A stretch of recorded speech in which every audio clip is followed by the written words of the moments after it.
Olá, boa noite. Vamos conversar mais uma live.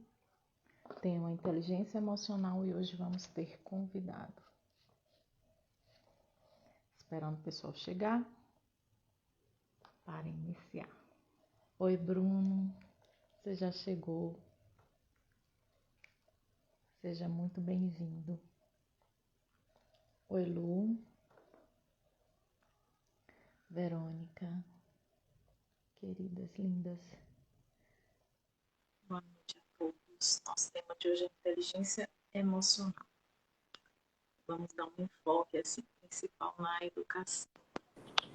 Terezinha. Oi, Bruno. Tudo bem? Tudo bom? Tudo Seja jóia. bem-vindo. Obrigado. Prazer estar aqui com você, Leila. O prazer é meu.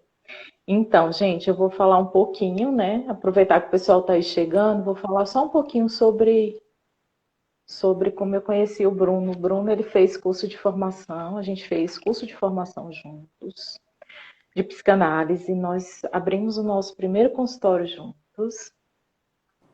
E decidimos expandir até as questões, entramos até em consenso, né, Bruno? Assim, não sei se foi coincidência, não sei. Acho que é por uma questão de afinidade, quando a gente resolveu ir além da psicanálise, a gente acabou fazendo os cursos, alguns em comum, né? É verdade. E aí eu fiz, primeiro, quem me apresentou meditação foi o Bruno. Eu fiz um curso maravilhoso que ele tem, voltado para desenvolver processos empáticos e compassivos. Então, assim, foi muito bom para mim e faz parte de um dos trabalhos dele.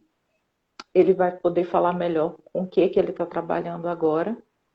E aí é isso, a nossa trajetória é essa. E um amigo queridíssimo. E aí, passo a palavra agora para você se apresentar, Bruno. Fala de você, do seu trabalho. Bom, é um prazer, como eu te falei, né, Leila, estar aqui. A gente já tem uma trajetória juntos aí de alguns anos, né? Isso. E começamos pela psicanálise, como você comentou, e de certa forma ainda seguimos na psicanálise, né? Sim. Mas, digamos, dada a complexidade do ser humano e as infinitas possibilidades de enfrentar os seus desafios, as suas características e tal, a gente optou também por ir atrás de outros saberes, né? Isso. Então, nesse percurso, eu tive uma imersão bastante significativa no campo das práticas contemplativas, e em especial da meditação. Ah, e em 2016 eu fui para os Estados Unidos e eu fiz uma formação como um instrutor de um programa de meditação cuja centralidade é o desenvolvimento, a capacidade de você cultivar a compaixão. Tanto esse programa de meditação quanto um outro programa sobre o qual talvez a gente fale mais um pouquinho hoje, que é o C-Learning, são programas desenvolvidos por uma universidade americana que chama Emory. A Emory fica em Atlanta. Eles têm uma parceria muito bonita, né, com um instituto tibetano, que é a Library of Tibetan Works and Archives, e eles fazem um intercâmbio com grandes praticantes, né, de meditação e tal, tibetanos, que se dispõem a ir até a universidade lá nos Estados Unidos, e os professores dessa universidade também se dispõem a ir nesse instituto que fica lá em Dharamsala, na Índia, para levar um pouco dos saberes ocidentais para monges, praticantes do budismo tibetano e daí por diante. Desse encontro, então, nascem esses dois programas. Um é o CBCT, que trata desse desenvolvimento, do cultivo da compaixão por meio da meditação, e o outro é o C-Learning, que fundamentalmente, na sua essência, né,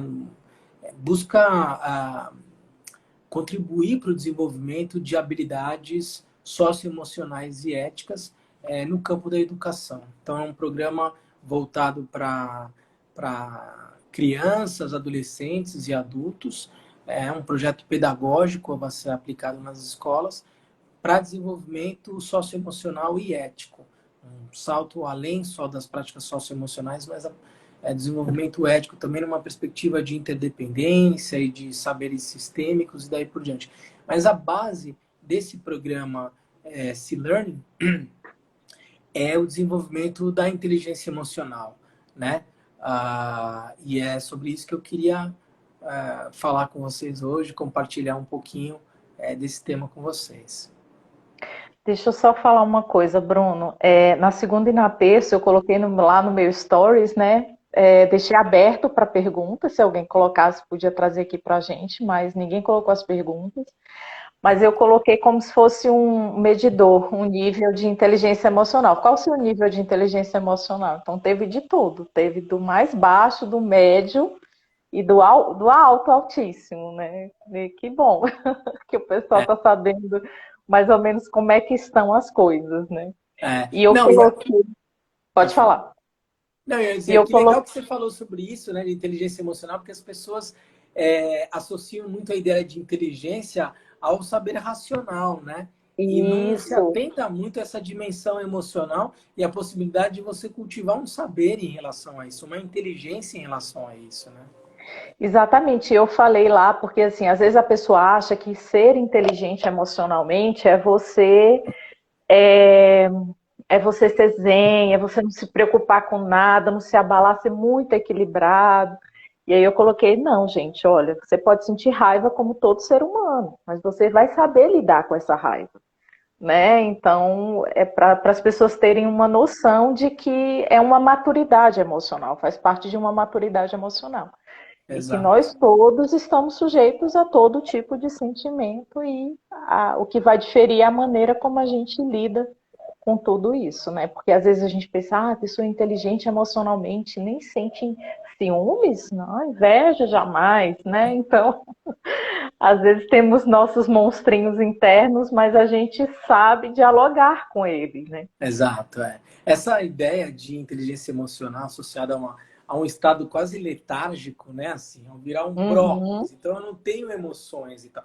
Não se trata de não ter emoções e ser uma pessoa apática, insensível. Passa fundamentalmente por uma tomada de consciência do que se sente, do que se Uhum. experimenta, na Uhum. realidade. Esse é o primeiro passo. Uma tomada de consciência da experiência mais sensível que se dá na sua mente. E a partir daí, a partir dessa tomada de consciência, uma ação deliberada capaz de lidar ou de autorregular as suas emoções. Ou seja, Uhum. adotar uma postura ativa diante daquilo que se experimenta em contato com a realidade. Isso. É muito isso, né? Tem um livro que eu acho que é bacana, quem se interessa. Esse é o clássico, né? Do Daniel Goleman, Ah, Inteligência sim. Emocional. Aham. Então, eu acho Uhum. que para quem se interessa sobre esse tema, ele, digamos, foi a pessoa que cunhou esse termo inteligência emocional. Isso. É dele. E assim, eu acho que é bacana para quem quiser se aprofundar nesse tema, poder conhecer esse autor. Mas, fundamentalmente, é isso, assim, para a gente circunscrever, né, o campo do saber sobre o qual a gente vai falar, é saber que a inteligência emocional é a capacidade de estar consciente das suas emoções, ser capaz de regulá-las e expressá-las com algum nível de autonomia, de escolha, né? E não só as suas próprias emoções, como a capacidade de também perceber as emoções dos outros e Isso é muito. agir diante disso, né? Estabelecer uma Isso. perspectiva empática, reconhecer essa pessoa, ela está fragilizada, ela está com medo, e a partir dessa capacidade de reconhecer a experiência emocional do outro, regular a sua própria maneira de lidar com ela. Isso tudo tem a ver com a inteligência emocional. Então, Bruno, você falou duas coisas que eu acho muito importantes. Consciência, né? Porque é difícil. As pessoas não vão achando que é fácil, não, porque é difícil. Mesmo até a pessoa predisposta a fazer terapia, né? Começa o processo, mas tem gente que já chega com a consciência, mas tem gente que ainda tem que adquirir a consciência para depois partir para a questão da atitude. E Uhum. outra coisa importante foi a questão da consciência, e não é só sobre mim, né? Não é só eu, né? Eu com o outro. Sem o outro, eu acho que não tem sentido. Não é trabalhar. A partir do trabalho da minha pessoa, eu vou respingar, eu vou me relacionar melhor com o outro. Mas para as pessoas terem esse entendimento que essa relação com o outro é muito importante. É, E aí Leila, até pode falar. não, eu até acho bacana você falar isso. A gente falou em algum momento que a gente tem a nossa trajetória na psicanálise, mas depois a gente vai beber de outros saberes. Expandindo. Exato, É, mas quando você fala dessa experiência com outra, na perspectiva psicanalítica, o sujeito se constitui no campo e na relação com o outro, né? É na relação parental que ele começa a se constituir enquanto isso. sujeito, um sujeito desejante. Então, como imaginar uma experiência de inteligência emocional mais velho e tal, que ignore esse elemento fundamental que é o outro, que de alguma forma estrutura a minha forma de ser, né? Não dá para imaginar a minha experiência de realidade dissociada daquilo que se conhece na experiência com o outro, porque é com o outro que eu vou desenvolver o desejo, o afeto, a frustração e daí por diante. Então não há como conceber uma experiência de autoconhecimento que não passe pela capacidade de reconhecer a experiência do outro também, né? Uhum. Nossa, é impossível. E assim, eu vi lá o programa que você mandou para mim, né? Que eu li, né? Ele para e eu achei tão fantástico, Bruno. Mas assim, teve uma época em que eu comecei a entrar nas escolas com os florais e eu vi como é fechado, assim. Claro que esse programa que você está apresentando, você não, né? Que existe todo um instituto por trás, né? Uhum. Não é o programa do Bruno, gente. Obrigado. Tá bom. E aí, claro que é bem mais sério porque tem uma instituição por trás, tem uma coisa que já está sendo implementada em outros países, mas como há uma resistência nisso, né? Eu vejo, eu não sei se você conhece, eu sei muito pouco sobre alguma coisa da escola do Augusto Cury, que ele tem essa coisa da emoção e ele tenta entrar em algumas escolas, assim, ele já tem um nome, né? E como é difícil essa aceitação, como é difícil essa abertura, e como é uma coisa fantástica, porque você pega a criança, você pega de lá, né, do começo, assim, e como vários conflitos podem ser evitados na vida adulta se você já começa a trabalhar com a criança, né, lá da raiz, do comecinho. Então, fala um pouco sobre esse programa para a gente poder, né, divulgar, para a gente poder...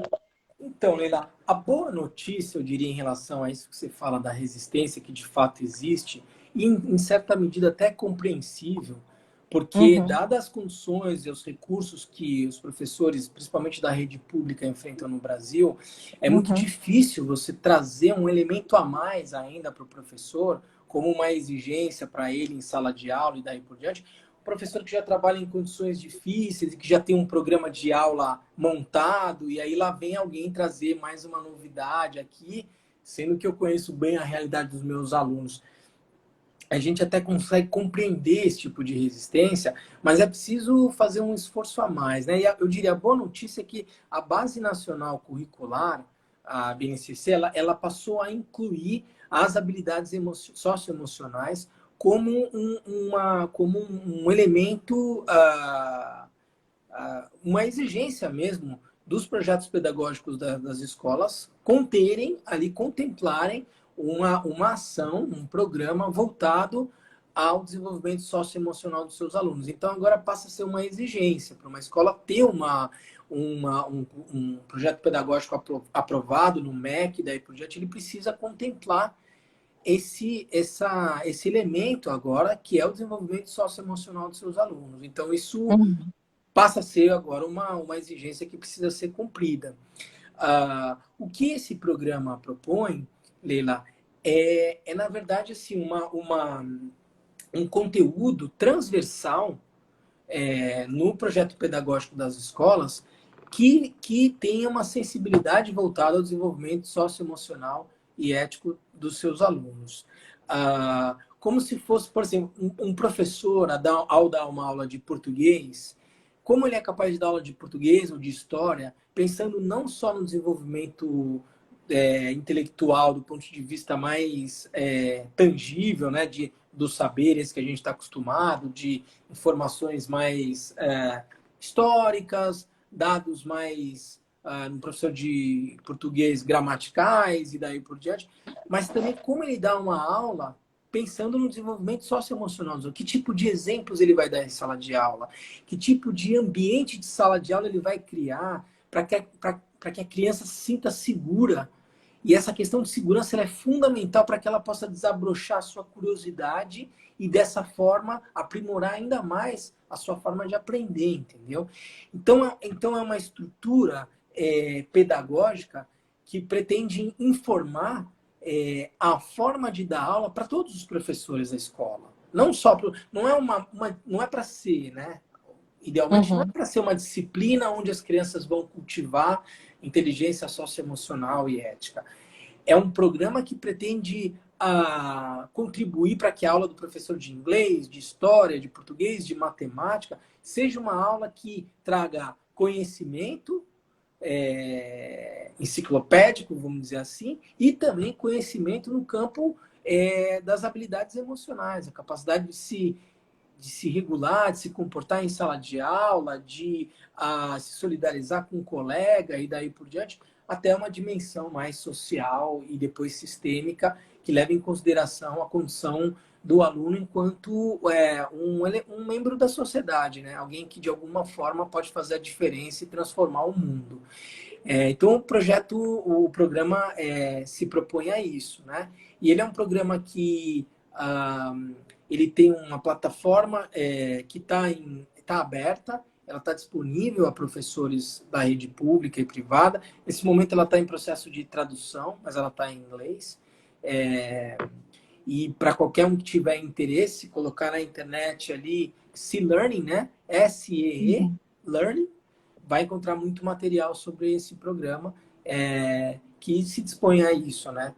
Num primeiro momento, o desenvolvimento da inteligência emocional, essa capacidade de conhecer e navegar pelas suas próprias emoções e se relacionar com o outro, para uma dimensão mais social e depois uma dimensão mais sistêmica.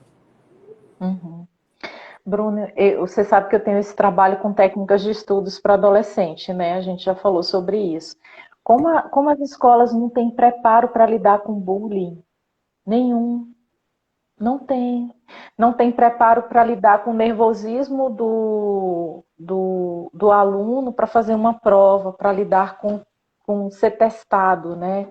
Ou com a possível pressão, tanto da escola quanto dos pais, de que no vestibular ele tem uma nota satisfatória, assim, e como ia ser importante né, para os professores e para os alunos. Os alunos. Não, assim, sejamos realistas, né? Numa realidade, por exemplo, como a nossa atual, de pandemia e daí por diante, será que não é esse o maior desafio?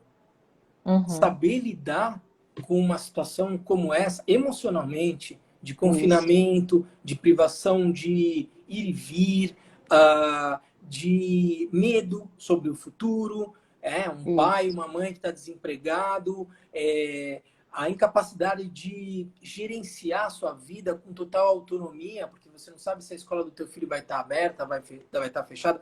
Então, veja como o saber relacionado à inteligência emocional é uma questão de primeira ordem da nossa sociedade de hoje, né? Não desfazer, claro, do conhecimento teórico de todas as disciplinas e tal, mas não é disso que se trata, ao final e ao cabo, a vida adulta trazendo todos os seus desafios do primeiro emprego, de um fim de relacionamento e daí por diante, ter que navegar por todas essas experiências da vida, gerenciando tudo aquilo que eu sinto, Será que essa não é uma ferramenta fundamental para a nossa sociedade de hoje? E, no entanto, é o que você falou, né? A escola, ela ainda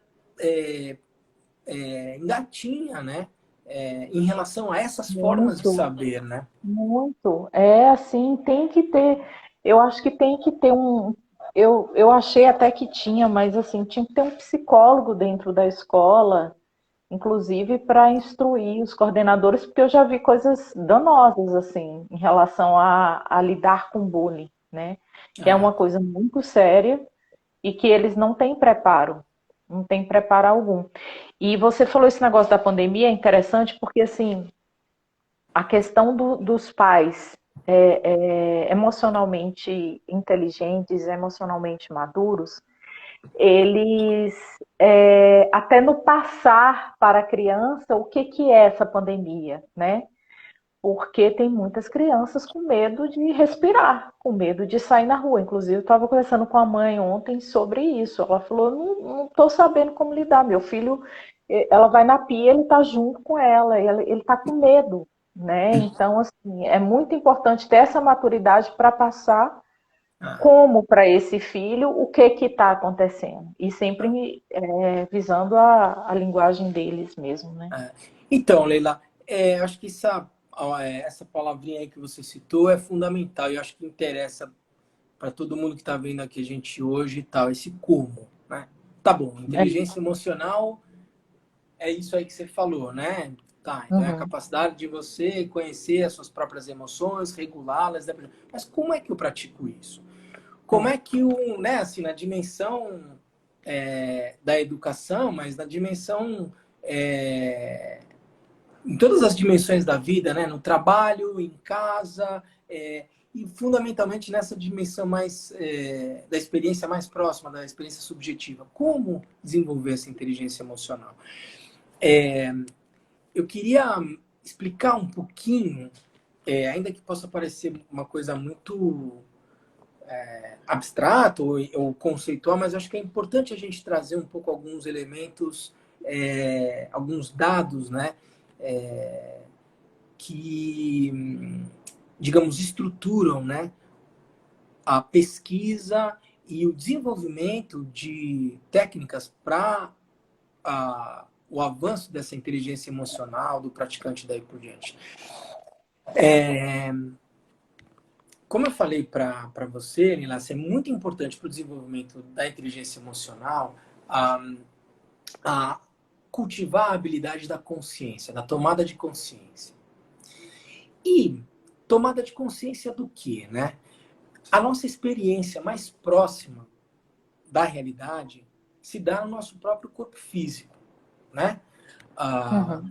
eu conheço a realidade a partir das minhas faculdades sensoriais, Uhum. que ganham uma expressão manifesta na minha mente. Então, o Uhum. meu olho entra em contato com a tela do computador e produz uma consciência visual do computador. O meu ouvido, em contato com o som do ar-condicionado, produz uma consciência auditiva do som do ar-condicionado. A minha, uh, a minha presença num determinado lugar, num restaurante, diante de uma situação de injustiça social, promove um sentimento, uma emoção, uma indignação que se dá na minha consciência mental. Todas essas formas de consciência, visual, auditiva, tátil, gustativa e consciência mental, digamos, são formas de consciência que ganham uma expressão manifesta na minha mente, né?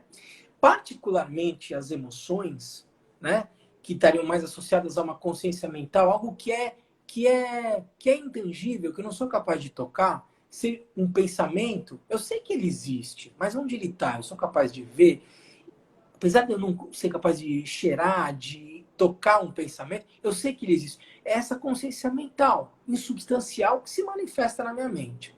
Essas emoções, em geral, elas têm uma correspondente de sensação que ganha uma expressão manifesta no meu corpo. Então, quando eu Uhum. estou triste, eu sei que eu estou experimentando uma emoção, ou quando eu estou com medo e tal, eu sei, isso é difícil de tocar, enxergar, mas eu consigo identificar uma correspondente sensação no meu corpo. Quando eu estou com medo, eu sinto minha barriga ficar gelada. Quando eu estou com fome, eu sinto as minhas papilas começarem a salivar e daí por diante, né? Então, toda emoção, o que os neurocientistas têm estudado e tal, acabam encontrando uma correspondente física no seu corpo. Uhum. Quanto mais você toma, portanto, consciência daquilo que se dá na sua experiência física, mais você cria condições para desenvolver uma inteligência emocional. Porque muito daquilo que você... Quando a gente fala em mente, por exemplo, em algumas traduções, eles não vão falar em mente que está aqui, mente como cérebro. Vão falar em mente aqui, ó. Uhum. Tudo aquilo que eu experimento, também do que é intangível, se dá na minha mente ou no meu coração. Aí quando a gente fala em coração, todo mundo entende, né? De emoções e daí por diante. Mas é isso, assim, isso que é difícil de compreender, cada vez mais tem ficado mais tangível quando eu começo a associar a cada emoção uma correspondente sensação que se dá no meu corpo. E quanto mais eu Uhum. tomo consciência, portanto, de tudo aquilo que eu experimento fisicamente no meu corpo, mais eu passo a desenvolver uma espécie de letramento emocional. Ou uma Uhum. alfabetização emocional, mas as pessoas gostam mais do termo letramento emocional. Eu sou capaz de nomear emoções e sensações na medida em que eu passo a prestar mais atenção naquilo que se dá no meu próprio corpo. Então, o primeiro passo seria essa tomada de consciência, a capacidade de começar a reconhecer o que acontece no seu corpo. Puxa, toda vez que eu vou para o meu trabalho, eu me sinto nervosa. E onde você sente esse nervosismo? Eu sinto dor de cabeça, eu sinto minha barriga gelada, eu sinto minhas mãos geladas e daí por diante. Bom, você começa a desenvolver um processo de autoconsciência aqui e reconhecer essa experiência que se dá no seu próprio corpo. Esse é um primeiro passo do desenvolvimento da inteligência emocional, né? Depois, o que os cientistas têm mostrado é que você é capaz de buscar meios de autorregular essas experiências que se dão no seu próprio corpo. Então, o que acontece? O que eles vão dizer é o seguinte: o nosso sistema nervoso, ele tem uma parte dele que é autônomo, que funciona independentemente da nossa vontade. Assim, eu não preciso pensar para respirar. Eu não preciso pensar ter que pedir para o meu coração bater e tal. Não. Há uma autorregulação autônoma do meu sistema nervoso que é moldado, que é forjado para nossa própria sobrevivência. Então, meu sistema nervoso, ele fundamentalmente, ele tem um propósito de autorregulação e ele está pensando, ou ele se dispõe, né, a lidar com situações de sobrevivência. Esse sistema autônomo, ele tem dois grandes caminhos que ele cita, que é o sistema simpático e o parasimpático. O sistema simpático, ele está associado fundamentalmente a situações, a um modo de sobrevivência, que eles chamam um modo de fight and flight. É um modo assim, quando o meu sistema simpático é acionado, é uma situação de perigo de vida, de risco, e daí por diante. Então ele vai desencadear o sistema nervoso uma enxurrada de hormônios no meu corpo, para que eu corra, para que eu haja, para que eu tome uma atitude, daí por diante. Então ele vai acionar uma aceleração do batimento cardíaco, a produção hormonal de L6, de cortisol e daí por diante, que em situações normais de pressão e temperatura é muito bom. A gente quer sobreviver. Mas o problema é quando há uma sobrevalorização da utilização desse sistema e eu passo a me estressar, a ter medo de uma forma crônica. Daí eu passo a ter uma reação endócrina de geração de LC, de cortisol, que gera depressão, ansiedade, daí por diante. O outro sistema autônomo, outro caminho, é o sistema parasimpático, que regula situações é o que eles chamam de rest and digest. É a parte do sistema nervoso que vai acionar o sistema digestivo. Bom, tá tudo tranquilo, meu sistema digestivo vai funcionar bem, eu não vou ter prisão de ventre, vou diminuir o batimento cardíaco e daí por diante. Então, são esses dois sistemas autônomos que regulam muito da nossa funcionalidade enquanto seres humanos. A ideia que existe nesse processo de inteligência emocional é quando eu tomo consciência de que minha mão ficou gelada quando eu estou chegando no trabalho, é porque eu acionei o quê? O meu sistema simpático. E ele vai funcionar desse jeito. Não tem jeito não tem como eu evitar que ele funcione. Ele age de forma autônoma, não é uma ação deliberada. Ele vai reagir desse jeito porque o sistema nervoso está pensando em me proteger. Mas eu percebo, tomo consciência. Não, mas peraí, eu só estou indo de novo. Eu vou fazer o vestibular. Minha mão ficou gelada, eu estou nervoso e tal, não sei o quê. Mas eu não estou correndo risco de vida. Isso é uma emoção. Quando eu tomo consciência disso, o que as práticas de resiliência, por exemplo, num exercício de inteligência emocional sugerem? Que você, por exemplo, encontre no seu corpo, por exemplo, um ponto onde você se sente mais tranquilo. Então você vai lá e identifica que, puxa, minha mão está gelada, mas eu estou me sentindo confortável aqui no carro. Volta a sua atenção para essa experiência física. Ou, por exemplo, estou nervoso e tal. Relembre de uma experiência da sua vida que te trouxe uma sensação de acolhimento, de bem-estar e daí por diante. E o que os neurocientistas vão dizer é que se você é capaz de permanecer de 10 a 12 segundos num outro suporte que te gera bem-estar, tranquilidade, 10, 12 segundos depois, automaticamente o seu sistema nervoso parasimpático começa a funcionar. Então, seu batimento cardíaco diminui, tua respiração volta ao lugar, a sudorese diminui e daí por diante. Então, quando a gente está falando de inteligência emocional, é de tomada de consciência e utilização de recursos que sejam capazes de produzir uma autorregulação.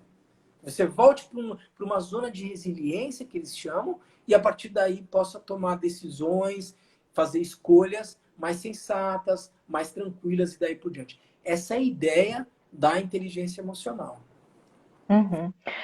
É o processo que a gente usa quando a pessoa tem crise de ansiedade, né?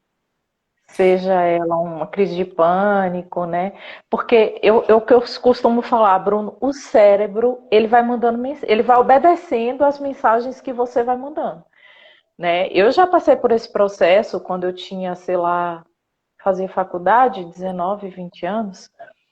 Então, era assim, eu começava com a falta de ar. Ai, meu Deus, comecei com a falta de ar, agora eu vou começar, meu coração vai disparar. Então, eu estou mandando mensagem pro meu cérebro, Você está agora vai dizendo, explodir. coração, dispare! Isso, coração dispara, exatamente. Então, assim, as pessoas têm dificuldade de ter essa percepção. Uma coisa que eu acho que ajuda demais é a meditação, porque a meditação faz com que você tenha essa percepção do seu corpo, né? Tenha a percepção desses sintomas, dessas coisas que estão surgindo e te ajuda nesse controle, né? O que é o ansioso? É a mente na frente, é a mente que está lá no futuro, né?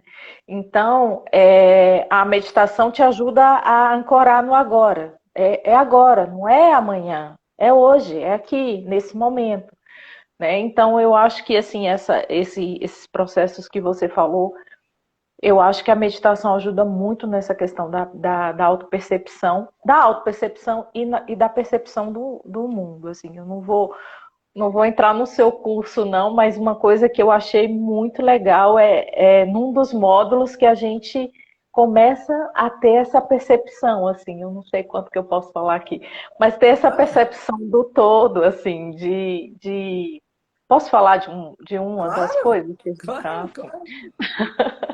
que é a questão, assim, que a gente acho que pensava em alguma coisa e quantas pessoas contribuíram para isso. Gente, é uma rede que está ali por trás de você e que você nunca parou para pensar nisso. Então, assim, eu acho que a meditação, ela traz isso, essa percepção de si, do seu corpo.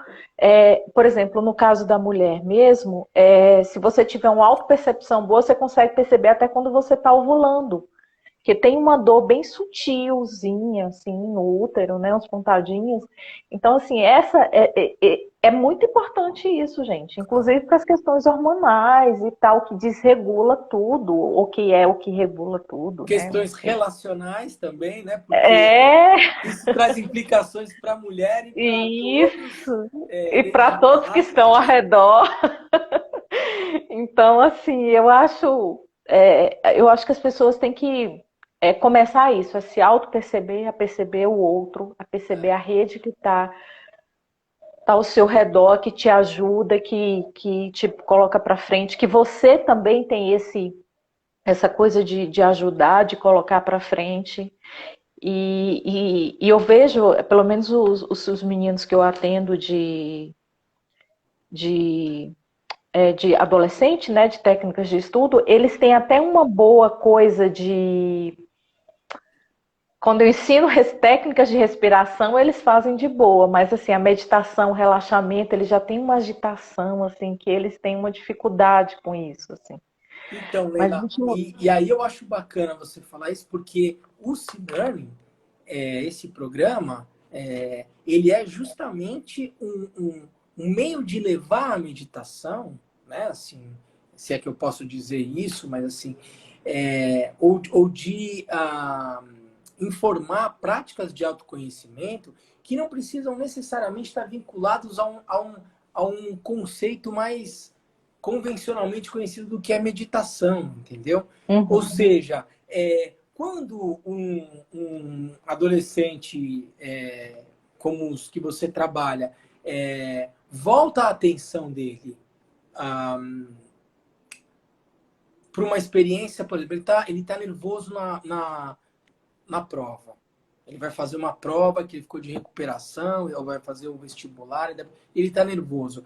Aí você, uma das técnicas encontra 3 sons que você é capaz de perceber dentro dessa sala onde você está. Ah, eu já fiz essa, é ótimo. Isso é meditar.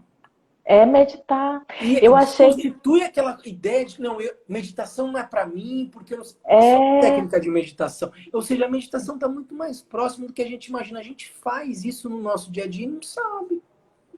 Deixa eu eu encontrar vi. minha respiração. Estou no meio da discussão. Não, calma, cadê minha respiração? Conta 3 respirações. Isso. Olha Você como me você ensinou isso volta. também. Na Por fila do quê? Acionou o supermercado, você falou. parasimpático. Eu lembro que você falou para mim, se estiver na fila do supermercado, começa a contar a sua respiração. Você está meditando, né? E a Dani Saiu do também, sistema que é. simpático e foi para o sistema parasimpático. Isso, assim, desmistifica, entendeu? Não, não é que eu Uhum. encontrei a rosa É, violeta quando eu estava meditando acha que tem que estar lá no alto do monte, do né? Com monte, silêncio. sentado em lótus. Não, sim, encontra sua respiração. O que vai acontecer no seu corpo? Sistema simpático para de mandar, né, sinapse, para de mandar comandos para o seu fígado, para o seu coração e tal, não sei o quê. E você aciona o sistema parasimpático. Você vai relaxar. Nada de Isso. místico, nada. E acessível, entendeu? Isso é que é importante. É o que eu sempre falo, trago você para as lives, Bruno. Eu sempre falo, gente, meu amigo Bruno, ele me ensinou assim, assim, assado. Porque as pessoas assim, parou no semáforo, conta a respiração. E uma coisa que a Dani, que é uma querida que eu já te fiz uma live com ela aqui também, ela é terapeuta holística. Ela falou sobre uma aula de dança, eu vi uma live dela, não foi nem aqui que ela falou, de uma aula de dança, assim, a partir do momento que ela está concentrada nos passos dela, para não errar, ela está meditando, né? Você estar aqui agora. Meditação é Exato. isso, é você estar aqui agora. Leila, tem um depoimento do Ayrton Senna, tem uma corrida que ele faz em Mônaco, que é uma coisa extraordinária. Ele faz sem uma marcha, um negócio. Ele fala: o meu nível de atenção naquela corrida era tão grande que em algum momento eu senti que o meu corpo e o carro era uma coisa só. Eu era capaz de sentir a trepidação dos pneus e as pedrinhas. É um, isso é uma meditação em alto nível. E ele, É, cada um no seu ofício, portanto, é capaz de fazer isso. seja qualquer pessoa que está Isso, com plena atenção, uma enfermeira, num momento trágico de um atendimento de Covid, né? Ela pode estar num estado meditativo, se ela está em plena atenção, completamente presente, fazendo aquilo que tem que ser feito. Ué, no Zen budismo, várias práticas de meditação eu medito enquanto eu como, eu tomo consciência do que eu estou comendo. Agora eu coloco na minha boca, eu sinto o alimento sim. descer no estômago. Então, isso é meditar. É.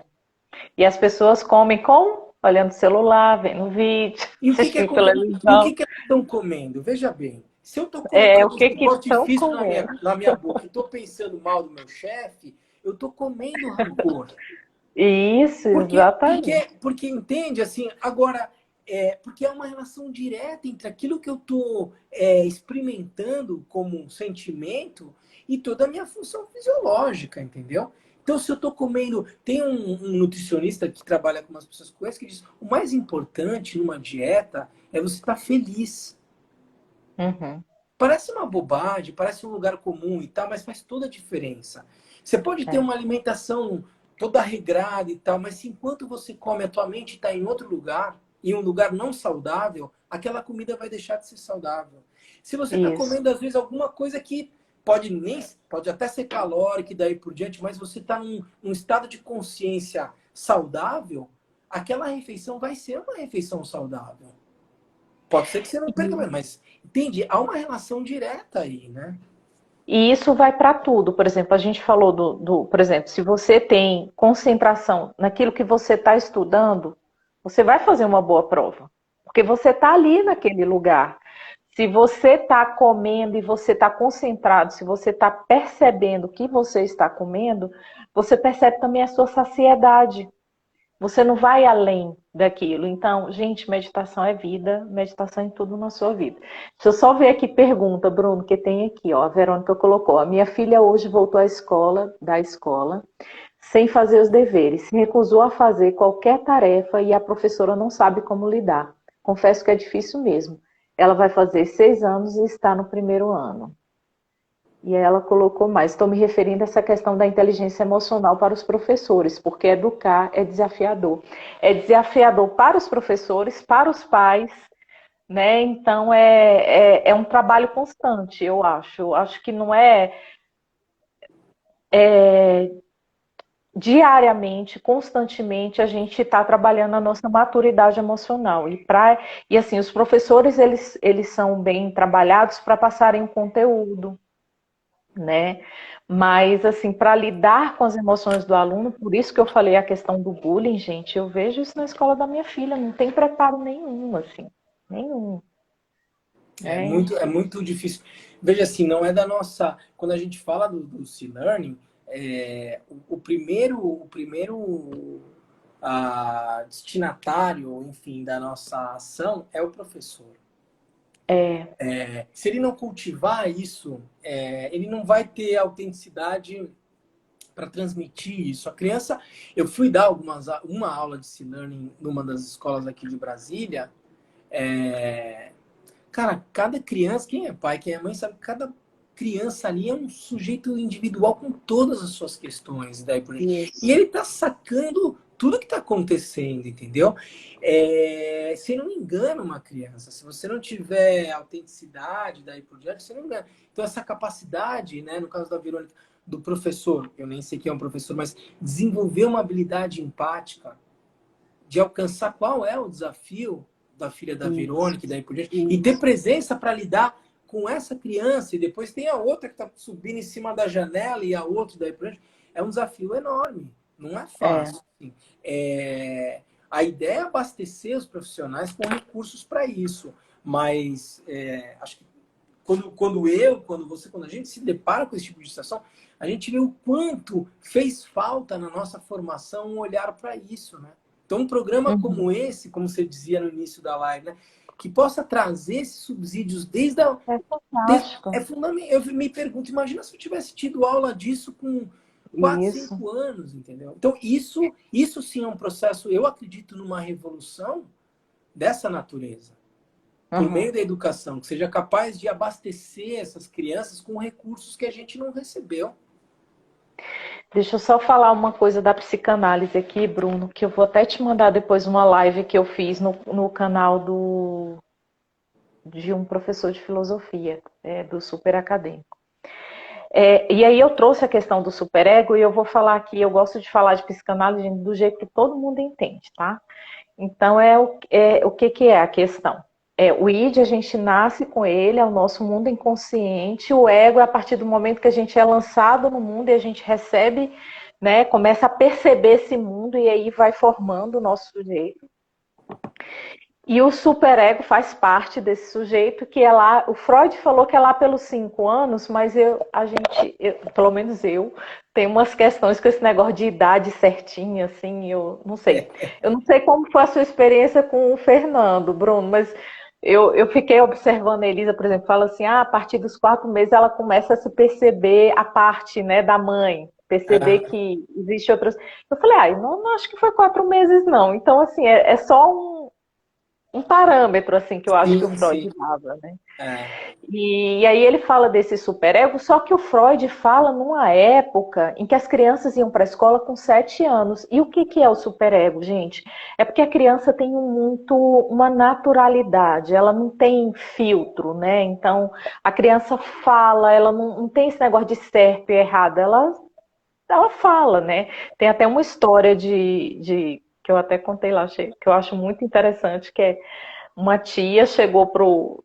Isso aí foi na minha família. A tia chegou em casa, aí o menino foi e falou assim: O que você fez, tia Fulana? Que você tá assim? Ela falou assim: É maquiagem, pra ficar bonita. Aí ele, e nem ficou, né?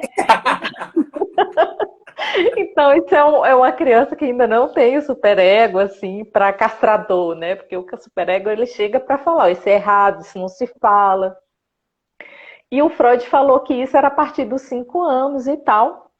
E uma coisa que eu questionei, Bruno, mas hoje em dia as crianças vão para a escola com 3. Será que esse superego é lá atrás mesmo? Porque a escola é a maior enquadradora, né?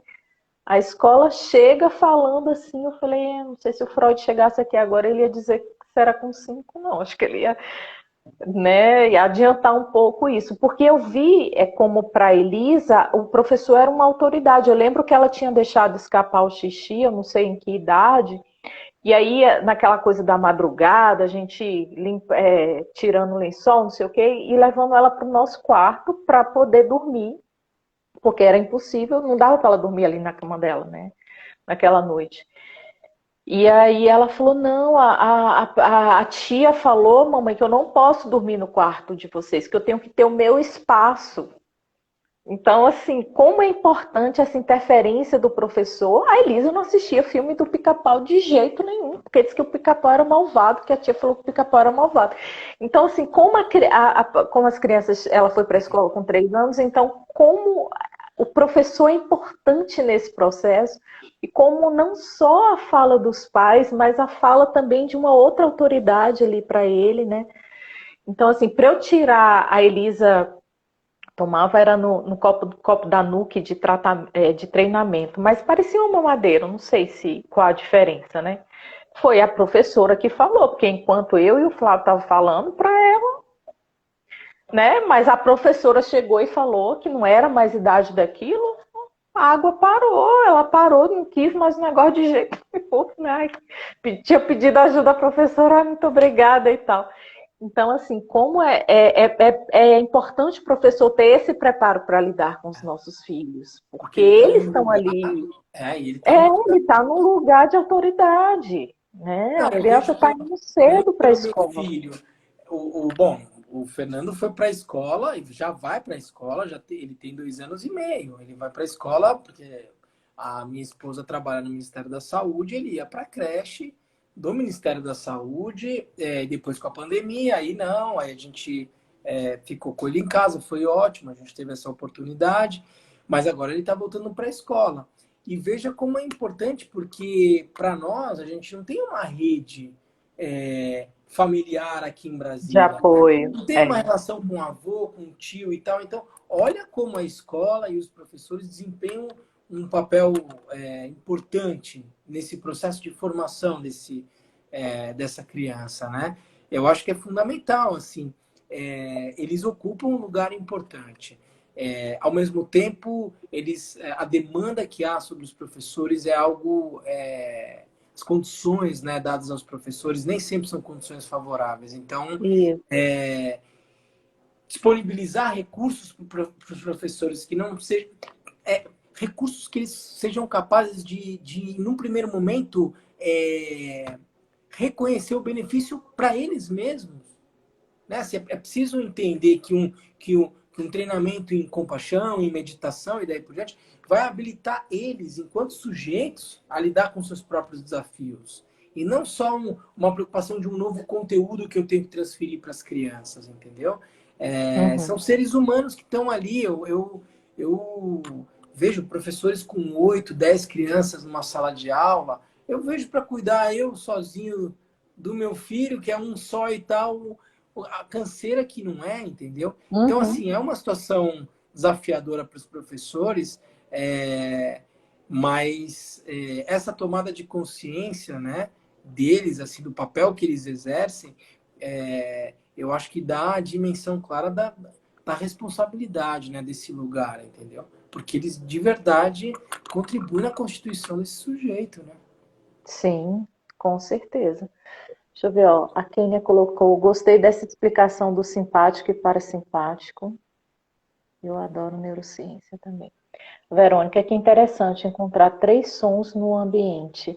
A Verônica, eu fazia, na verdade eu comecei a fazer isso até antes do Bruno. Eu não sei se foi o Bruno que me ensinou, não sei. Eu lembro que eu fazia isso no consultório, de perceber os sons do ambiente, isso é meditação, gente. É, Cristina, ainda bem que não tenho mais chefe. Cristina Lima, viu, Bruno? tá. Antônio Carlos. Conheço. Antônio Carlos, as pessoas não têm consciência que precisa inteligência. Antônio, mas eu acho que isso está mudando um pouco, né? É o que eu falo, assim, a questão do preconceito, assim, com o negro, com as causas LGBT, assim, são passos muito lentos, gente, mas são passos. A mesma coisa da questão da escola com a inteligência emocional. Então, o que a gente não pode fazer é desistir de falar, desistir de insistir, desistir de apresentar, desistir de estar lá falando a importância. E a gente está fazendo essa live aqui para conscientizar as pessoas da importância que é essa questão da inteligência emocional, de como isso é importante na constituição dos nossos filhos, né? E com as nossas próprias questões. Não podemos Leila, e desistir. eu acho que é importante também a gente reconhecer que às vezes intuitivamente ou assim, muitas pessoas já praticam isso, entendeu? É verdade. O que se tem num livro como esse, num conteúdo, num programa como esse aqui do C-Learning e tal, digamos, é uma maneira estruturada, organizada de nomear coisas que às vezes a sabedoria popular, as pessoas na sua própria forma e nos seus recursos de educar uma criança já praticam, entendeu? O importante, se isso é verdade, é validar, valorar essa ação, entendeu? Isso que Uhum. talvez seja relegado ao segundo plano e tal, talvez seja algo o mais importante a se fazer por essas crianças hoje, assim, né? Uhum. Abastecer elas de recursos e habilidades para que elas sejam capazes de lidar com as suas próprias emoções, entendeu? Uhum. Esse não foi, essa não foi a prioridade e esse não foi um saber validado cientificamente durante todo um século, entendeu? Então, assim, é uma alegria ver que, eventualmente, recursos cultivados, né, dentro de casa, pela sabedoria popular e tal, ganham o status de algo de extremo valor. E ser Uhum. reconhecido enquanto tal, entendeu? Eu acho que coloca temas como esse como sendo prioritários, como Uhum. sendo de primeira ordem. E isso é extremamente importante se a gente quer ver uma transformação de verdade para esse século. Não falta mais recurso tecnológico, informação há em abundância, dificuldade de digerir tanta informação e tal. A questão, eu acho que agora passa por por um Sim. desenvolvimento do sujeito, entendeu? É uma habilidade de lidar com as suas próprias experiências e daí por diante. Voltar, talvez, um pouco para saberes e tal, que ao longo dos últimos séculos, né? A partir de uma conquista histórica que foi o iluminismo e daí por diante, né? Trazer a ciência para o primeiro plano e daí por diante, absolutamente relevante, principalmente nos dias de hoje, né? Resgatar a importância da ciência é tão importante, mas não negligenciar também todas as outras formas de saberes que cultivaram, né, a capacidade de se autorregular, de se autoconhecer e daí por diante. O equilíbrio entre essas duas coisas eu acho que é fundamental. Uhum. Eu acho que essa pandemia foi uma escola em diversos níveis, assim, né? Para a gente aprender a importância da ciência, para a gente aprender a importância do outro, né? De se importar com o outro, para a gente aprender a conviver com os que estão próximos dentro de casa, assim. Mas Pode isso, Leila, falar. eu acho que é uma postura diante da vida, sabe? Isso que você está dizendo é super importante, mas é preciso uma decisão íntima de se colocar diante da pandemia nessa postura, entendeu? Eu vou passar por isso como sendo uma escola e vou me colocar nesse momento como alguém que vai tirar aqui um aprendizado, entendeu? Isso, Isso é uma decisão interna. Se eu me deixo levar pelo desespero, ou pela revolta, ou pela indiferença, pelo negacionismo e daí por diante, tudo isso vai forjar o resultado daquilo que eu vou experimentar depois dessa pandemia. Vai ser um período em que eu passei com medo, revoltado ou lúcido, consciente como eu devo agir, o que, que eu aprendo disso tudo, o que eu não vi que eu sou capaz de ver agora.